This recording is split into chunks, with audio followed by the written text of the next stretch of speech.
الحمد للہ رب العالمین والصلاة والسلام علی محمد وآلہ واصحابہ اجمعین۔ رمضان المبارک کا 5واں روزہ اور چھٹویں تراویح میں اپنے مقصد کے اعتبار سے آج 5واں پارہ ہمارے سامنے ہے۔ ناظرین، جیسا کہ آپ جانتے ہیں کہ گزشتہ روز چوتھے پارے کو آل عمران میں مکمل کر دیا گیا تھا اور سورہ النساء کو آج کے تذکرے کے لیے چھوڑ دیا گیا تھا۔ سورہ النساء چوتھے پارے سے شروع ہو کر مکمل 5ویں پارے کا احاطہ کرتے ہوئے چھٹے پارے میں مکمل ہوتی ہے۔ اپنی اہمیت کے اعتبار سے اس سورہ کو ایک ساتھ اس کے مقاصد بیان کرنا تھا، اس لیے چوتھا، 5واں اور چھٹے پارے کا آغاز اس میں لے لیا گیا۔ خصوصاً سورہ النساء نوجوانوں کے لیے جن کو شادی کرنے کا وقت آ چکا ہے، یعنی شادی کرنے سے پہلے اگر یوں کہا جائے تو غلط نہیں ہوگا کہ ایک لازمی نصاب ہے۔ کاش شادی سے پہلے منگنی، جوڑے، شادی محل، رقعے، اس کی لزومیت کے بجائے ہم سورہ النساء کی اسٹڈی اور مطالعہ اس کو سمجھتے تو بہت دور تک اور بہت دیر تک اس کے اثرات ہم کو ملتے۔ سورہ النساء ہر ذمہ دار کے لیے ایک فرض نصاب ہے۔ سورہ النساء ہر شادی شدہ مرد کے اور عورت کے لیے ایک فرض نصاب ہے، اور سورہ النساء شادی سے پہلے، نکاح پڑھانے سے پہلے ایک فرض نصاب ہے۔ نساؤن عورت کو کہتے ہیں عربی زبان میں۔ یہ سورہ تقریباً 80% اس کے مضامین عورت کی عزت و عظمت کے ارد گرد گھومتے۔ یہ سورہ عورت کو وہ مقام عطا کرتی ہے جس مقام تک دوسرے عزم سوچ نہیں سکتے۔ یہ سورہ عورت کو ماں کی حیثیت سے، بیوی کی حیثیت سے، بیٹی کی حیثیت سے اس کے وہ عزت عطا کرتی ہے جس عزت کے لیے سارے عزم ناکام ہو گئے۔ انہوں نے لونڈی بنا کر کے رکھا، انہوں نے غلام بنا کر کے رکھا۔ اللہ رب العزت نے عورت کو جو مقام دیا تھا معاشرے میں، اسلامی سوسائٹی میں، اس سے یکسر غافل ہو کر کے ہم اس بات کا صرف اور صرف اتنا ہی دعویٰ کرتے ہیں کہ الرجال قوامون علی النساء، اور ترجمہ یوں کرتے ہیں کہ مرد عورتوں پہ حاکم ہے۔ ارے یہ ترجمے تو عیسائیت میں تھے، یہ ترجمے تو دوسرے مذاہب میں تھے۔ سورہ نساء کی یہ آیت ہے۔ آئیے اس سورہ نساء کو اس تناظر میں ہم سمجھنے کی کوشش کرتے ہیں اور رمضان المبارک کے ایک لازمی نصاب بنا کر کے قرآن مجید کے اوراق میں غور و فکر کریں اور غور و فکر کر کے صحیح نہج کو پانے والے بنیں۔ سورہ نساء مدینہ منورہ میں نازل ہونے والی سورہ ہے۔ یہ سن 4 اور سن 6 اور 7 ہجری کے درمیان میں نازل ہوئی۔ 167 آیتیں اس کے اندر ہیں۔ مضامین جیسا کہ ابھی آپ کے سامنے تلخیص میں بیان کیا گیا کہ اسلامی سوسائٹی کے نظام کو سورہ بقرہ میں شروع کیا گیا تھا۔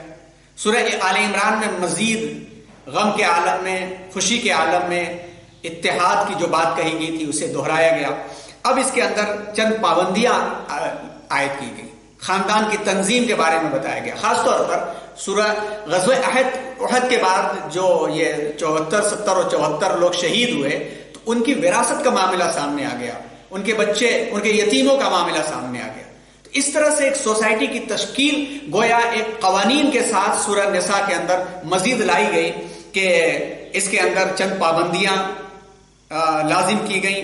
معاشرے میں عورت اور مرد کے تعلقات کی حد بندی کی گئی، یتیموں کے حقوق کے بارے میں بتایا گیا، ضابطہ وراثت کا متعین کیا گیا، تعزیری قانون بنایا گیا، شراب کے تعلق سے کچھ پابندیاں احکام عائد کی گئیں، اور اسی طرح سے طہارت اور پاکیزگی کے احکامات دیے گئے، اور مسلمانوں کو یہ بتایا گیا کہ ایک صالح انسان کا طرز عمل خدا کے بندوں کے ساتھ کس طرح سے ہوتا ہے۔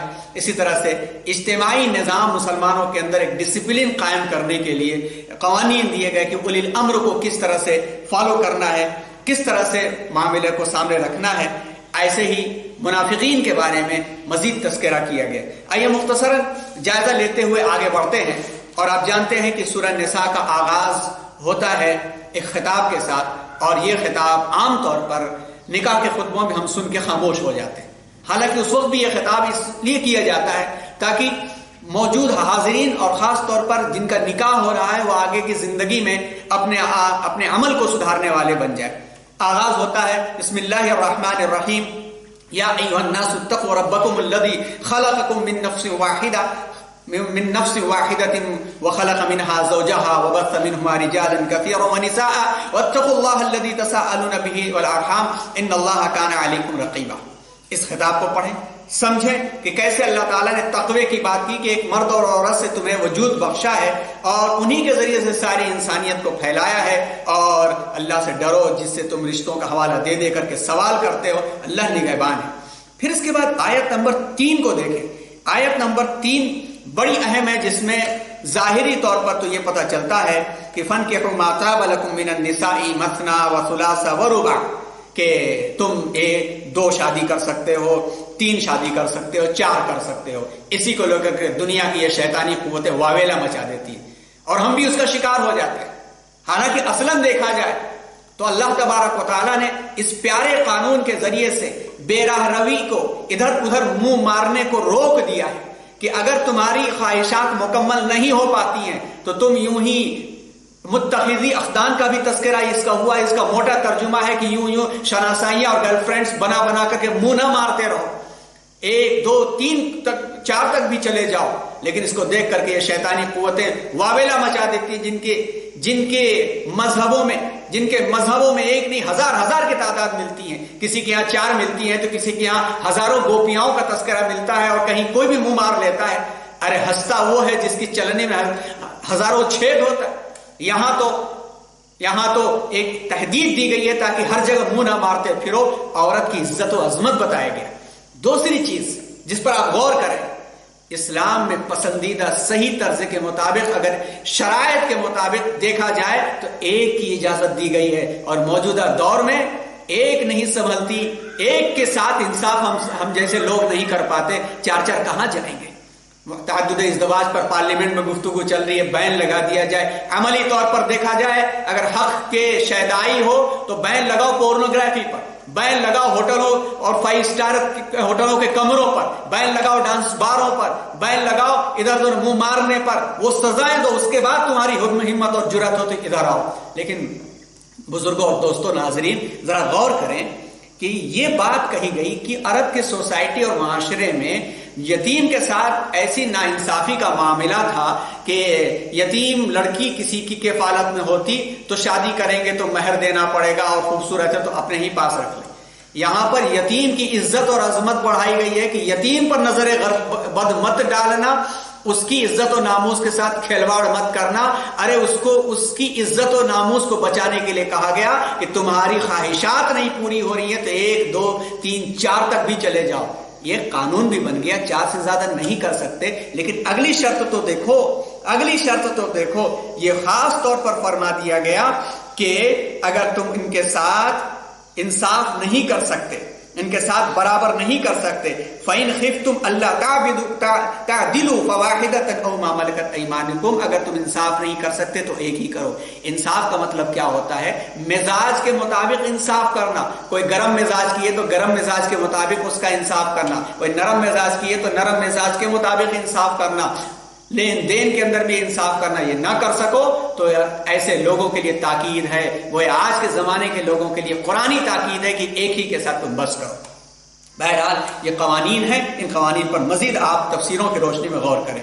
پھر آیت نمبر 7 کے اندر صاف طور پر کہہ دیا گیا کہ مردوں کا بھی حق ہے باپ اپنے بڑوں کی جائیداد کے اندر، اور عورتوں کا بھی ہے، للرجال نصیب، اسی طرح سے للنساء نصیب، دونوں کا برابر حق ہے، یعنی ترکہ پانے اور وراثت کے پانے کے بارے میں۔ یہاں تک کی بات یہ ہے کہ ترکے کو انصاف کے ساتھ تقسیم نہ کیا گیا تو ناانصافی کے بنیاد پر اللہ تعالیٰ نے ان کو نصیبا مفروضہ قرار دیا ہے، یعنی ایک فرض کو چھوڑنے والا انسان بنے گا، اور جو ناحق کسی کا ترکہ کھائے گا وہ حرام کھانے والا بنے گا۔ ایک والد کا انتقال ہو گیا اور ترکے کو برابر تقسیم نہیں کیا گیا، بھائیوں نے یوں ہی اپنے پاس رکھ لیا تو بہنوں کا حق مار کے کھانے والے وہ بن جائیں گے۔ اس کے بارے میں سب کے لیے ضروری ہے کہ اس نصاب کو وہ پڑھیں۔ آیت نمبر 111 کے اندر یوصیکم اللہ فی اولادکم للذکر مثل حظ الانثیین، کہ اللہ تعالیٰ تمہیں اپنی اولاد کے بارے میں نصیحت کرتا ہے کہ مرد اولاد کو عورت کے مقابلے میں 2 حصہ دے دو. اس کو لے کر کے بھی بڑے واویلا، یعنی حق کو اتنا چھپاؤ کہ اپنی سڑن کا پتہ ہی نہ چل سکے. دوسری قومیں سڑی ہوئی ہیں جنہوں نے عورتوں کو کھلونا بنایا، کچھ حصہ نہیں دیا. کنیا کو دان کرنے کا نظام جس کے یہاں ہے وہ یہ اعتراض کرتے ہیں کہ اسلام میں عورت کا مقام، عورت کو آدھا حصہ دیا جاتا ہے.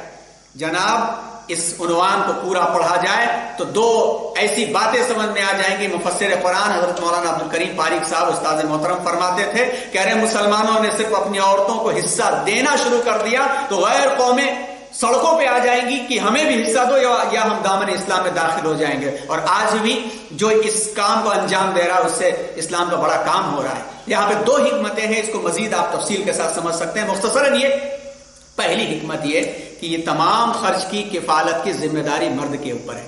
بچے کو دودھ کے انتظام کرنا، بچے کی کفالت کرنا مرد کے اوپر، ماں باپ کی کفالت کرنا مرد کے اوپر، بیوی کی کفالت کرنا مرد کے اوپر، اور گھر میں ماں باپ نہیں ہیں، ماتحت بہنیں ہیں تو ان کی کفالت کرنا مرد کے اوپر. تو ذمہ داری کے اعتبار سے ظاہر سی بات ہے اس کو حق زیادہ حصہ دیا گیا ہے.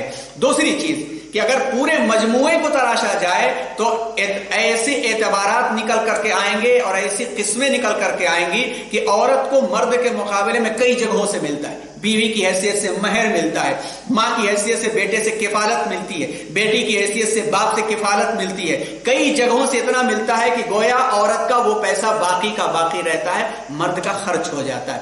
یہ ہے اسلام کی خوبصورتی جس کو ہمیں جاننے کی ضرورت ہے.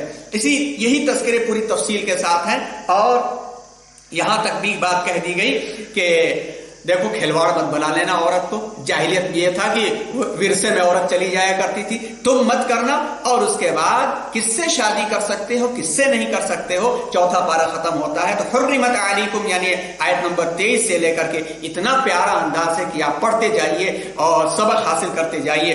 حرمت علیکم امہاتکم وبناتکم واخواتکم وعماتکم وخالاتکم وبنات الاخ وبنات الاخت وامہاتکم اللاتی ارضعنکم واخواتکم من الرضاعہ وامہات نسائکم وربائکم اللاتی فی حجورکم من نسائکم اللاتی دخلتم بہن.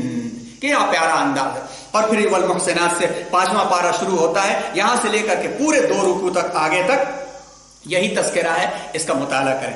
اس کے بعد ایک آیت اور بھی، آیت نمبر 34، جس سے لے کر کے بڑا مغالطہ وہ دوسروں نے بھی دیا اور ہم نے بھی بڑا مغالطہ کھایا. وہ کیا ہے؟ الرجال قوامون علی النساء بما فضل اللہ بعضهم علی بعض. مرد قوام ہیں عورتوں کے اوپر. دوسروں نے ترجمہ کر دیا اور ہم نے بھی حاکم سمجھ کر کے موجودہ یہ ظالموں اور حاکموں کی طرح سمجھ گئے. ارے سمجھنا ہے لفظ حاکم کو تو سیدنا عمر کو دیکھو، حاکم کا لفظ سمجھنا ہے تو سیدنا ابو بکر کو دیکھو، حاکم کا لفظ سمجھنا ہے تو سیدنا عثمان اور سیدنا علی کو دیکھو، حاکم کا لفظ سمجھنا ہے تو سیدنا عمر ابن عبدالعزیز کو دیکھو رضی اللہ عنہ ورحمہم اللہ. ان لوگوں کو دیکھو، یہ خادم تھے. قوام کا لفظ جو ہے اس کے بارے میں، قوام کے بارے میں لسان العرب میں دیکھیے، جساس کے ہاں دیکھیے، تعریض العروض میں دیکھیے، تفسیر ماجدی دیکھیے، معالم التنزیل دیکھیے. قوام کا ترجمہ کیا ہے؟ محافظ، منتظم، مدبر، ویل سپورٹر، یعنی عورتوں کی کفالت کرنے والے، ان کے لیے انتظامات کرنے والے، ان کے لیے اہتمام کرنے والے. گویا Z+ سیکیورٹی کے معنی میں مرد کو لیا گیا ہے. اس پر آپ غور کریں تو بہت ساری عظمتیں کھل کر کے سامنے آ جاتی ہیں. اب اس کے بعد آیت نمبر 43 کے اندر ایک آیت ہے، لا تقربوا الصلاة وانتم سکارى، یعنی نماز کے قریب نشے کی حالت میں مت جاؤ، اس سے مغالطہ نہ کھائیں. یہ آیت اصل میں اس سلسلے کا حصہ ہے کہ جب شراب فوراً حرام نہیں کی گئی تھی. پہلے کہہ دیا گیا قل اثمهما اکبر من نفعهما، کہ شراب اور جوا جو ہے تھوڑے فائدے ہیں مگر نقصان زیادہ ہے. تو سلیم الفطرت لوگ ہٹ گئے. پھر کہا گیا کہ دیکھو شراب پیتے ہوئے شراب پی کر کے نشے کی حالت میں نماز کے پاس مت جانا. تو لوگوں کو پتا چلا کہ اچھی چیز نہیں، اچھی چیز ہوتی تو اجازت دی جاتی، اور لوگ ہٹ گئے. پھر بعد میں انما الازلام والانصاب والرجز